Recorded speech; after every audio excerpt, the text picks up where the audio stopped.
content is going extreme on both sides. There are people who want to listen to ultra long, deep conversations, and there are people who just want to be entertained with quick, punchy stuff. The quality of somebody who listens to a podcast is extremely high. And the longer you listen to somebody, the more likely you are to trust them and eventually buy from them. You should throw in your business organically, okay? When it makes sense for what you're talking about, plug your business. You do any combination of those, you're making six figures easily, okay? Even if you don't have that many people. And then if you're repurposing the content, getting more exposure, it's going to make even more. And then you're talking seven figures. If done right, I think a podcast is the most valuable marketing tool you can have for your business, hands down. And I don't care if you're starting from zero today. I think that within 12 months, a podcast can make you over $100,000 no matter where you're at. And I think in the long term, it can make you millions of dollars like it's done for me. So today, we're going to be talking about the benefits of starting a podcast, so you're very clear of everything there. And then we're going to be talking about how to actually go about it, how to start it, how to get viewers, how to get listeners, how to monetize it. It's going to be a great episode if anyone wants to start a podcast. Also, quick plug before we get started. As we have done more content on social media, I've realized there's been such a huge demand for editing services, posting services, coaching, and everything else. We actually just started my new company, Pineda Media, a few months back, and we have a ton of clients now who are having crazy success. Basically, we edit their videos for them. We do their content for them. We coach them through the filming process while they're filming so that they can get viral ideas and learn to speak better on camera. So it's an amazing service. We already have so many entrepreneurs who are seeing a ton of success for building their brands and their businesses. So you guys can go to pinedamedia.com to learn more about that and book a call with their team. Okay. Now let's talk about the business or the benefits of a podcast for your business, really. Okay. Number one. Okay. One of the benefits that I see just as somebody who films podcasts, and actually I should talk about real quick how long I've been doing it. I started my podcast back in 2021. It was called The Ryan Pineda Show. We had it named that for a little over a year. And then I rebranded it to this podcast you see today called The Wealthy Way Podcast. And so now I'm going on 2.5 years of podcasting. It's been ranked in the top, 100 for entrepreneurship. And, in terms of downloads and views and everything, it is a top podcast. And I've had amazing guests, which, I'll talk about here later on. But, I've had a very successful podcast. That's probably why you're listening today. And there's a lot that goes into being successful on a podcast, which we'll cover later on. But I want to talk about the benefits, okay? Number one, benefit as a content creator is this. You don't have to script and do the things that you have to do in other videos. For me, being able to just have conversations, whether it's by myself right now, like I am today, or being able to just have a conversation with a guest or a co-host, it's just easier for me. I don't have a problem talking to people. And so I would rather prefer to talk to somebody for an hour than to go script out something step by step. So I love that it's very free flow and natural compared to other forms of content. Okay. Second reason that I love podcasts are the relationships. So we talked about guests just now, but I've had so many big name guests on my podcast that it's led to so many amazing relationships. I mean, just to name a few, we've had Grant Cardone on the podcast multiple times. I've had Alex Hormozy on the podcast and Layla on the podcast. And then, that ended up allowing them to come speak at my event. Having Cardone on the podcast multiple times has allowed me to go to his office and to do different collabs together. I've been on his TV shows now. I've had Cody Sanchez on, and she's spoken at one of my events before. Patrick Bet-David has been on, Neil Patel has been on, Liver King. It's a wide range of just these entrepreneurs that, I really look up to. And now, because we've had a long conversation during the podcast and before and after, it's allowed us to build a relationship that will last, hopefully for a lifetime, as long as we both put work into the relationship. But, relationships are the biggest capital for a business at the end of the day. Being able to call up somebody from Cardone's team or, text Hormozy about a question I have in my business is worth millions. Okay. And that just doesn't happen without the podcast. That is the only reason we built a relationship to begin with. So I think the relationship building is huge. And then, just like from that perspective, right? Like some have spoken at my events because of our relationship and everything else, but others have become like business partners and we do different things together. I had Derek Fay on my podcast and I was really blown away by his story of business acquisitions and mergers and everything. And now we're looking at deals together. We're going to acquire businesses together. Like he's what I would call a business partner, here to be very soon. I've had Chris Como on, who's like probably the most famous golf coach in the world. And he's coached Tiger Woods and all these other guys. And now he's training me, like how else am I going to go get lessons from the top coach in the world? It's crazy. It's only because of social media and podcasts specifically. I had my now friend Jordan Feliz on. He's a Christian singer, right? And him and I are really good buds now. I've been to his concerts, and we're going to do more stuff together. So it's like there's a wide range of people that I've had on my podcast that I now get to build relationships with, and who knows where those lead. But to me, that might be the most important aspect of a podcast, period, when you really break it down if you're going to have guests.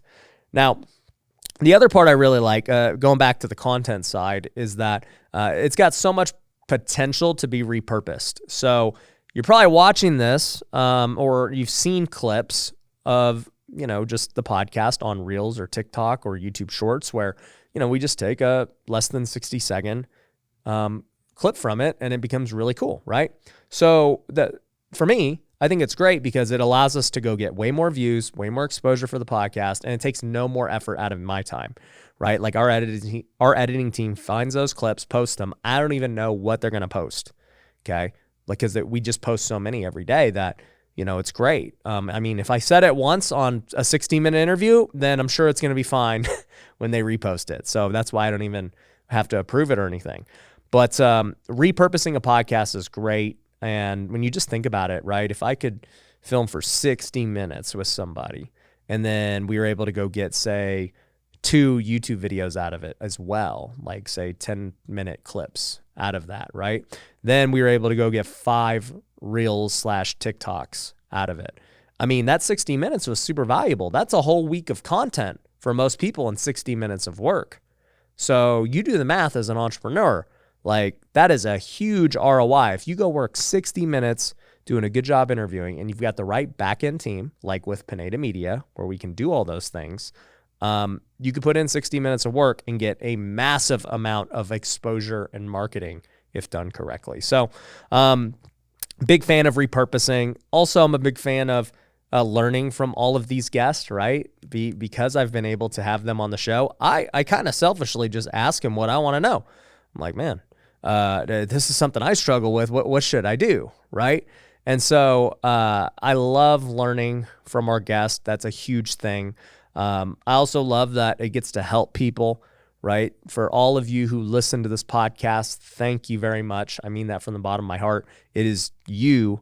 You're the only reason all of this is possible, right? Like nobody would come on the show to do any of the other things I just talked about if nobody listened to the show, right? So the fact that you choose to give your time, which is your most valuable resource, to listen to what I have to say and these guests have to say, it means a lot to me. So I'm going to do everything in my power to continue to help you grow as a listener, as a viewer, and bring on better guests and share the things that I'm learning along my journey as an entrepreneur, as an investor, and as a content creator. So, I love that this gets to help people. I also love, from the business side, it's great exposure for my businesses. Obviously, I've talked about Pineda Media. People will go to Pineda Media after listening to this podcast. Like, that's great business exposure. And it doesn't really take away from the content of this. It's just like, if you like this kind of content, you're probably going to be interested in this. And that's all of my content. It's like, I only talk about things that I actually do. So when I talk about real estate, people are going to hear about Wealthy Investor because they just go hand in hand. Or maybe we're going to talk about Pineda Capital. It's like, we're going to invest and do deals together in some kind of way. So, I think the business aspect of a podcast is great. That's amazing. And then I think there are other standalone monetizing vehicles as well, right? Like I don't do this on my podcast, but you could get sponsors, right? Like if you wanted to have sponsors on the podcast, like you could make nice recurring monthly revenue from the sponsors. You can have paid guests. I have done this. And so I'll talk more about that later on in the monetizing section. But, there's lots of ways to make the podcast just stand on its own. And, truthfully, to go into like the final tidbit of benefits, I think people are going more extreme. And what I mean by that is, everything is always like super divided now. It's like the left versus the right. Like everybody's just picking these extreme sides. There's really no middle ground in anything we do anymore. And I think that that's true in content as well. I think that the extremes are this. There's either short form TikTok style content, which is obviously less than 60 seconds, punchy, fast, everything in between. And then there's like podcasts, which are ultra long. They're in most cases over an hour. I mean, I see Joe Rogan and my friend Patrick Bet-David and these other guys going like 3-hour episodes, right? And people listen to all 3 hours of it. Logan Paul's doing the same thing, right? So I think that content is going extreme on both sides. There are people who want to listen to ultra long, deep conversations, and there are people who just want to be entertained with quick, punchy stuff. I think, obviously we still make 10 to 15 minute YouTube videos and like they still perform well, but at the end of the day, like I think that's kind of going to go away and people are going to gravitate towards these other two, long form and short form. Okay. So that's my opinion. And those are the trends I see as somebody who does content in all forms and fashion. So that being said, we know a podcast is worth it. We know there's a lot of benefits to it. So how do you go about doing it? And more specifically, how can you do it profitably so that you're not just coming out of pocket to go create all this content with no way of like recouping your investment, right? Like whenever I start a business or do a new endeavor, I'm always thinking like, man, how can I make the money back as fast as possible for hiring this person or buying this thing? We just spent over $100,000 revamping our office and turning it into an event center. And the first thing I was talking about was like, all right, well, I'm going to have to put up $100,000 to do this. And it's not going to make me money until we hold our first event, right? And so I was like, all right, well, once we hold our first event, I know I'm going to make my money back on this place.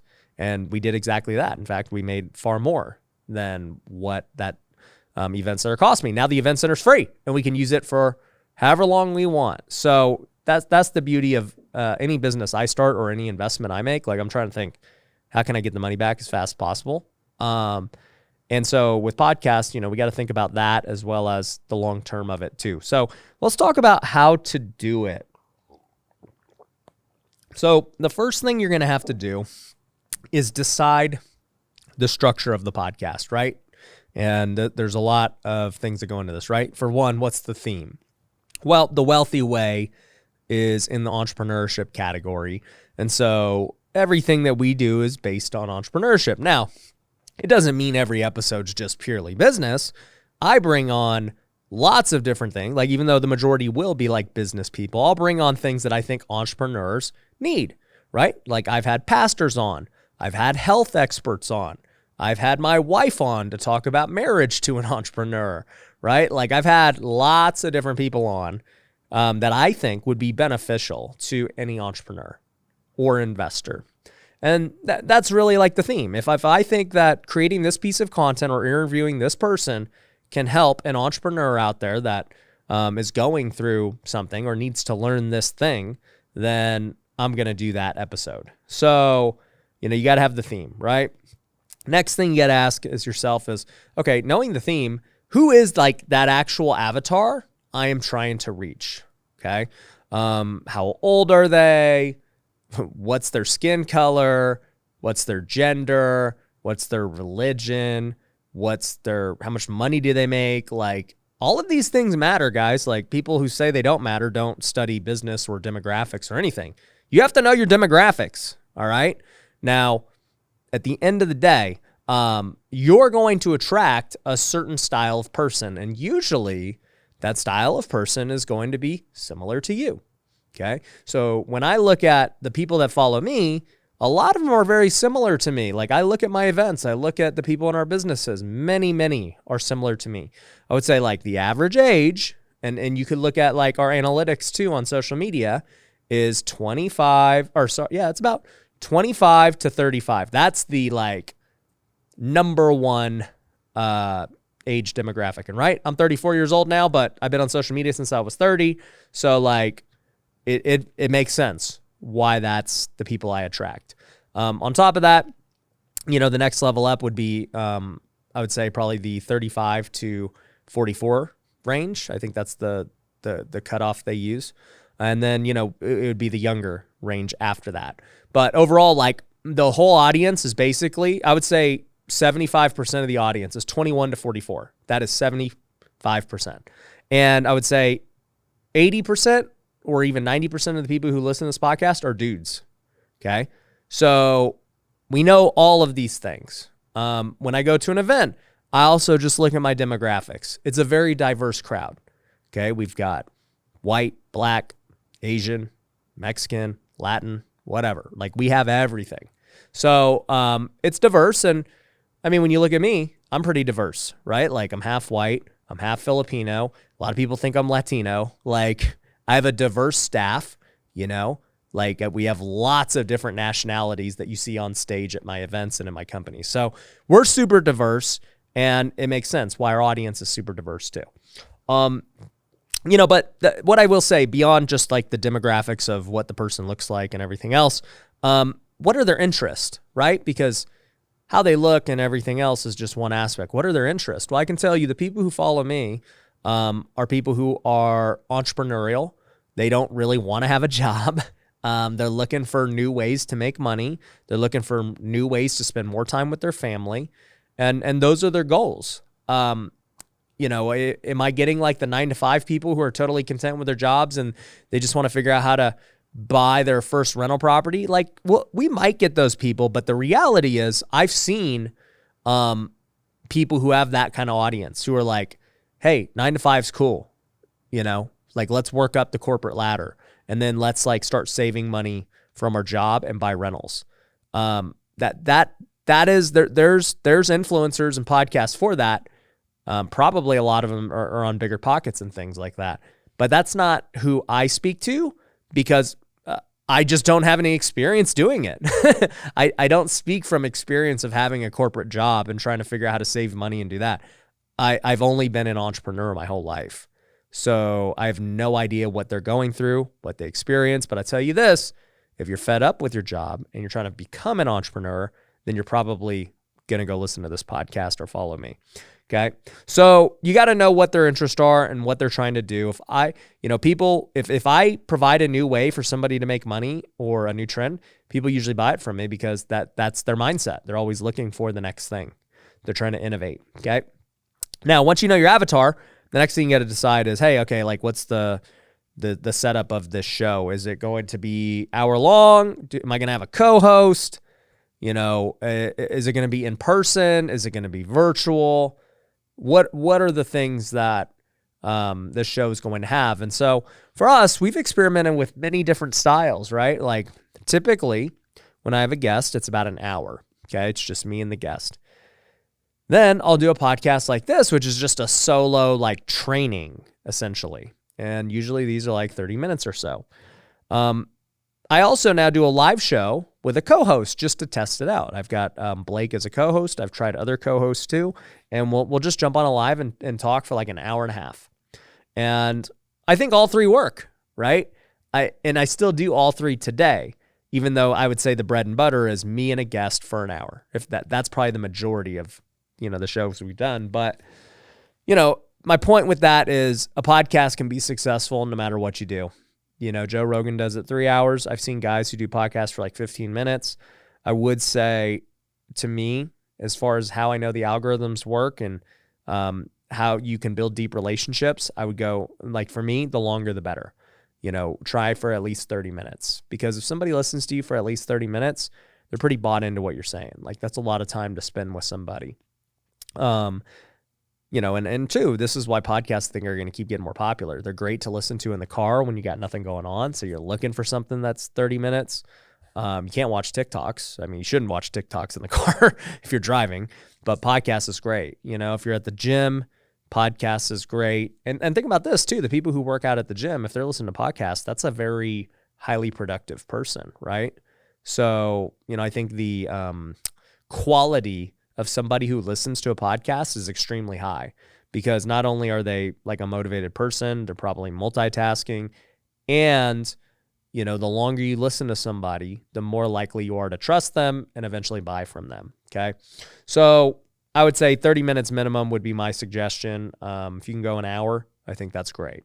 Okay. But you don't want to make it boring, right? If you're just trying to hit an hour and it's like so boring after 20 minutes, don't do that. Okay. It's better to just end it right there.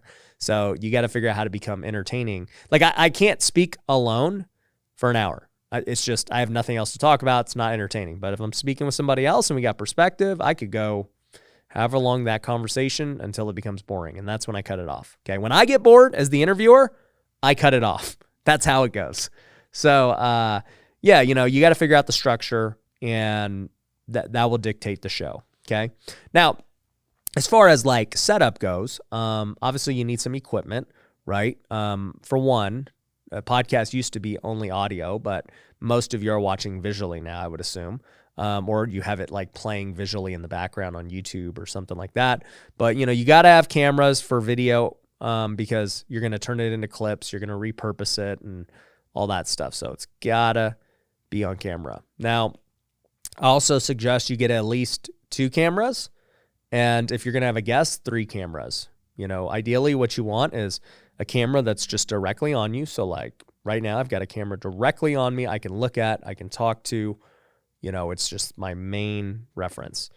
Then you're going to have a camera that's like showing the whole scene. And so for us, we have this camera that's like kind of just moving throughout the podcast, and it's showing the whole scene of the room. It's not tight on me. It's just the entire thing. So if I had a guest, you would see both of us.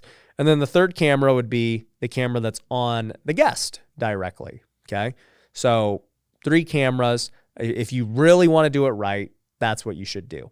On top of that, you need good mics. And so there's a lot of good mics out there. I mean, Rode has like a podcasting thing that we still use called like Rodecaster.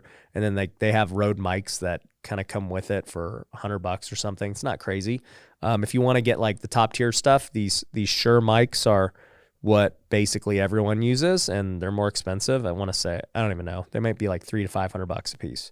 So, they're a lot more expensive than the Rode, but it just depends. You can start off with the Rode. I started off with the Rode when we first started. I didn't just like jump to all this crazy expensive stuff. Like, you don't have to have everything perfect right off the bat, right? In fact, you could even use like your iPhone or something as one of the cameras. You can have your best camera tight on you, because that's what it's going to be, and then you can have like an iPhone as like a broad thing.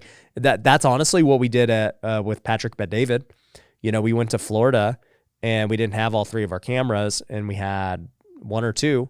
So we just literally put 1 camera on him, 1 on me, and then the iPhone looking at the whole broad picture of it. So, you got to get good cameras and good audio. Now, when it comes to filming, you're going to film it and everything else, right? Once you're done filming, you need to send it to post-production. And this is somebody who's going to edit the podcast and everything else. This is why I keep mentioning Pineda Media, because we'll be able to edit your podcast here for you very soon. By the time you watch this, we probably already do. Okay. So, you need somebody who's consistent with giving you really good edits, not only just on the audio, but the video too, right? Like when we do a podcast on YouTube, we create this little quick 1 minute, like basically TikTok, to get people excited to listen to the rest of the show, right? And it's probably why you're only still here at this point, because you heard me say something on that teaser, and I still haven't even mentioned it yet, right? Like that's the point, to get somebody to watch all the way through, okay? So, you want to make sure you got good post-production on video and audio. Then you got to post, okay? So posting it is pretty simple, right? You can post on YouTube, which many of you are watching on now. And if you are, make sure you're subscribed on YouTube so you can catch all of our episodes. We also use something called Buzzsprout, where that posts it on the audio only to like Spotify, Apple, and just everywhere, really. So Buzzsprout's pretty cool. I don't know what that costs, but it's pretty cheap, and it will post it everywhere, audio only. And then, if you're going to make the reels and the shorter clips, you'll post those on the other platforms like Instagram and TikTok and everything else. But, once again, at Pineda Media, we can post them all for you too. So like it truly is done for you. It's pretty cool.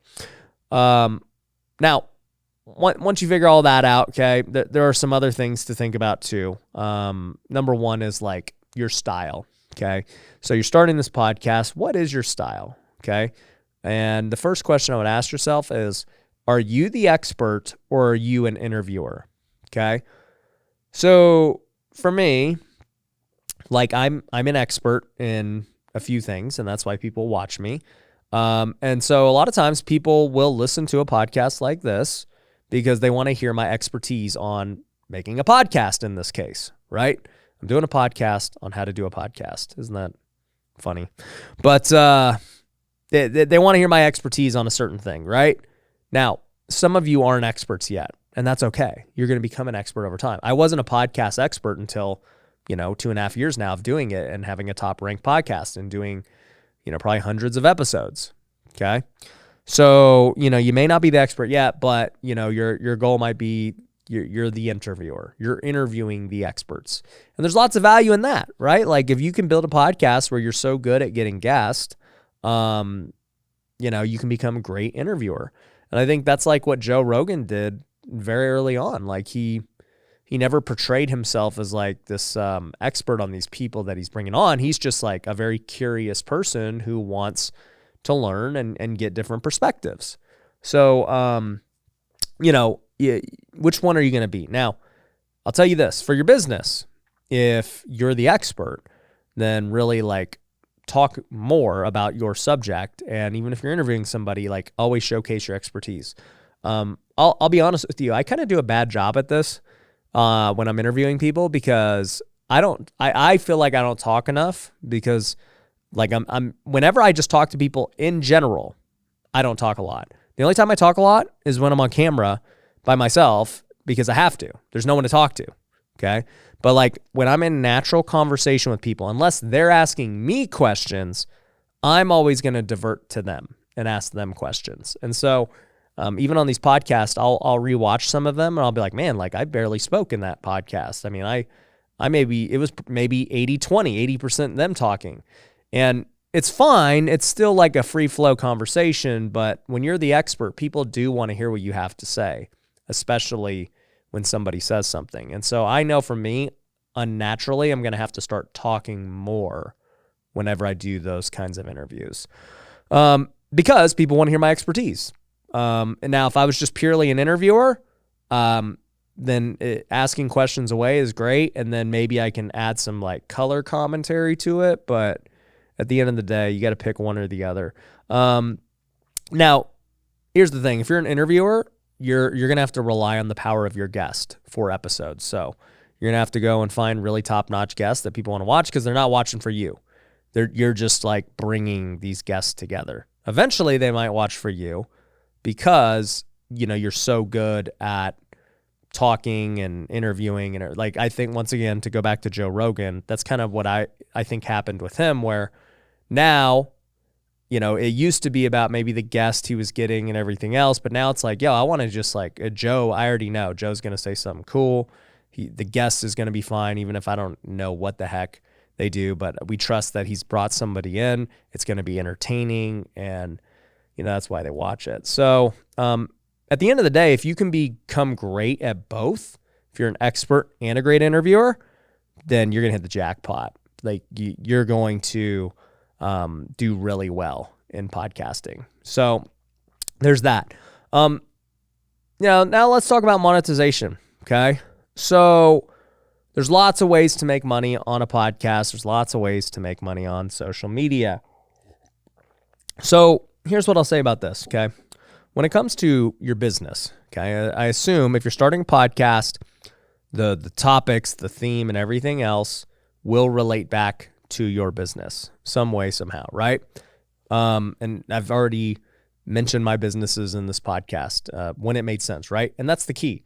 You should throw in your business organically, okay? When it makes sense for what you're talking about, plug your business, okay? If people are listening to your podcast, they want to hear something, right? If somebody's watching this right now and they're saying, hey, I'm thinking about starting a podcast, I need these resources anyway, well, I trust Ryan, I might as well use his thing versus somebody else's I'm going to go hire, okay? So plug your business in your content. They're watching your content for a reason on that specific thing. And so if your business addresses the thing that they want, tell them. They're like, do not think that you can't promote your stuff. You should. Absolutely. So to me, this will make you far more than anything. Organic is best, but if you want, you can just always have a plug in your business too. So, or like, I guess like a sponsor. So I used to do this. We haven't done it lately because we're more so concerned with the content, less concerned about my businesses, like getting proper time. But we used to just like run ads. Like in podcasts, you can just run, like, it's just a commercial and it's normal. People expect it in a podcast. So you could do that for your business where it's just like in every episode. So you could do that. I just prefer not to do that. I want to have just like a higher quality show, and then whatever businesses apply, I'll organically mention them. Okay. So, at the end of the day, that is a way to do it. You could also, if you don't really have a business that you really want to promote yet, you can just go get sponsors who have products that are relevant to the audience. So for example, let's just say you were the one doing this podcast right now, right? But you didn't have Pineda Media as your company. Well, why don't you try and get me to sponsor your podcast, right? Like if you have an audience that's interested in creating content and they're entrepreneurial, and you have no product to sell them, go strike a deal with a guy like me and say, hey, Ryan, I know you do have the business that my audience is interested in. Let's work out an affiliate deal. Let's work out a deal where you pay me every month to have an episode on the show, or sorry, to be on a commercial of every show, right? You could totally do that. And I think that's what most podcasts do. They just get sponsors, and that's kind of how they go about it. And then on YouTube, right, you get ad revenue and stuff as long as the podcast is growing. So I think that's great. You can also have paid guests. So, I've had paid guests on my show, and a lot of people think it's weird. Like most podcast hosts would never talk about this, but you guys know I'll talk about anything. I don't care. So, we've had paid guests on, and here's the thing. Okay. We have a vetting process with every guest. Either number one, like I know them, or, they come referred from somebody who I really trust. And so they come on the show, right? That'd be number one. Number two is like all these other people who are very unknown, at least to me. I don't know who they are, but they're very successful, at least on the surface, right? So, we get these podcast agencies that always pitch us potential guests. We get, I will get people who DM me. I'll get people who message me on behalf of somebody else and say like, dude, you should really get this guy. He's legit. But I don't really know either of them too well. So those are the hard ones to vet because we don't know if they're legit. And two, there's lots of those. Okay. At the end of the day, there are lots of successful entrepreneurs who are unknown. Okay. And so for me, at least where this podcast is at today, that presents two problems. Okay. So there's really like, when you're doing any kind of business deal, you have to look at it from the other person's perspective. Okay. So how do I add value to this person? And like, what would make them want to work with me? Okay. How do I add enough value to them? So let's just think if I, Ryan, wanted to get on Joe Rogan's podcast, since we're using him as an example, how do I add value to Joe? All right. Well, man, it's hard to add value to him at this point, right? Like, number one, having a successful business doesn't add value to him, right? He's had tons of successful people who he could go get who are more successful than me, right? So like one way to add value to him is if I was famous enough, right? And that's typically who's on his podcast. They're already famous people. This adds value to him because now his podcast grows because of somebody else's, name, and that person's followers are now going to go watch this podcast, right? So if he gets Michael Jordan on, that's a big podcast because Michael Jordan's famous. And so now people who like Michael Jordan are going to go now watch Joe Rogan, and maybe they never heard of Joe before, but because they love Michael, they're now going to go do it. Okay. So you can add value to him by having influence, right? So the question for me would be, do I have enough influence to add value to him? I'd probably say no, because I would be on the show if I did, right? So I'm not there yet where I can add value with influence. Well, another way would be to add value through paying him, right? Like literally putting money in his pocket. Now, he would probably never admit to it or anything else, but I'm sure people have paid him to be on the show, and they've probably paid him lots of money because guess what?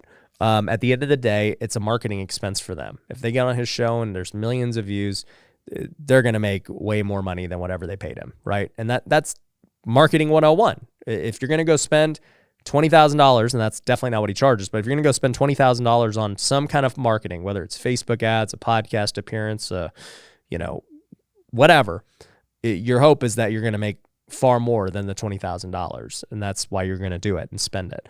And so paying to be on a podcast, I think, is a great thing for many entrepreneurs and business people, because to me, I think it's a far better use of money spent, because if I were to go spend $20,000 on just Facebook ads, okay, I don't have any assets from it. I'm just running ads and it sucks. And it could make money, whatever, right? But if I spent, say, $20,000 on a podcast appearance, okay, and I was in front of the right audience who wanted my product or service, okay, number one, it's if we're going to have an hour-long conversation, it's an hour for them to get to know you, right? You can't do that through a Facebook ad.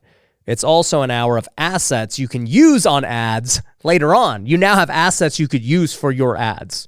Okay. It's also something you could point back to everyone who comes in your funnel from ads and say, hey, go watch this hour-long podcast I did with Ryan if you want to see what we're all about, right? You're also now getting credibility from the show that you're on, right? If you've been on this show, they've obviously vetted you and everything else, you're legit. So somebody who thought you might not be legit, they see you're on this show, oh man, okay, he's the real deal, right? So to me, and also too, it ends up tapping into that person's audience. So now it's not just, your audience, but now you're tapping into so-and-so's audience. So in the end, when I look at the value proposition of somebody paying to be on a podcast, I think it's enormous if you pick the right one and you've got the business and the capital to make it worthwhile. And so basically to now that you have that premise, when you think about how can you add value to somebody, you're either going to bring them more attention for their podcast, or you're basically going to make them more money somehow, right? And so you're either going to pay them, or there's going to be an affiliate, or there's going to be something that allows them to make money. Because guess what, man? Running this podcast costs a lot of money. It ain't free. I've got employees. We've got all this stuff. We got bills. So if we can subsidize that cost and get somebody who wants to pay to be on, who's legit, who's going to have a valuable conversation with the audience, it's a win-win for everybody. They get exposure for their business. They get exposure for their brand. We get money to continue to put out a great podcast and everything else. The audience gets valuable information. It's a win-win, right? And so there are lots of successful entrepreneurs who think that, because I'm successful, I should be able to get on all these podcasts. And the reality is no. That's not the case. The case is this, success is a prerequisite to be on most podcasts. It is not the thing that gets you on. The thing that gets you on is, either you've got fame and notoriety and by you being on, that's going to help the podcast. You're either paying to be on the podcast, or somebody, right? At the end of the day, somebody, and so they pulled a favor for you. That's how it usually goes with these big podcasts. So, monetization wise, if you're the host, knowing that, there's lots of opportunities, right? If people want to pay to be on your show, sponsors want to pay you to advertise on your show, you got valuable eyeballs and traffic, it's a great thing. And I believe all of you can make six figures in your first year just from things like that, affiliates, sponsors, podcast appearances, your own business being number one, just talking about your business on your show. you do any combination of those, you're making 6 figures easily. Okay. Even if you don't have that many people. Okay. And then if you're repurposing the content, getting more exposure, it's going to make even more. And then you're talking 7 figures. Okay. So I'm a huge fan of podcast. I think it's going to continue to grow. I'm a huge fan of just like everything about it. You're going to make an impact on people by doing it. And if you can just always keep the end viewer in mind and figure out what are their problems, how can you help them grow, your podcast will be successful. So hope you enjoyed this. If you did, make sure to check out another episode. I'm sure YouTube's going to show something that's going to be very relevant to what you want to learn based on this video. If you've made it this far, I appreciate you. I'll see you on the next episode. Peace.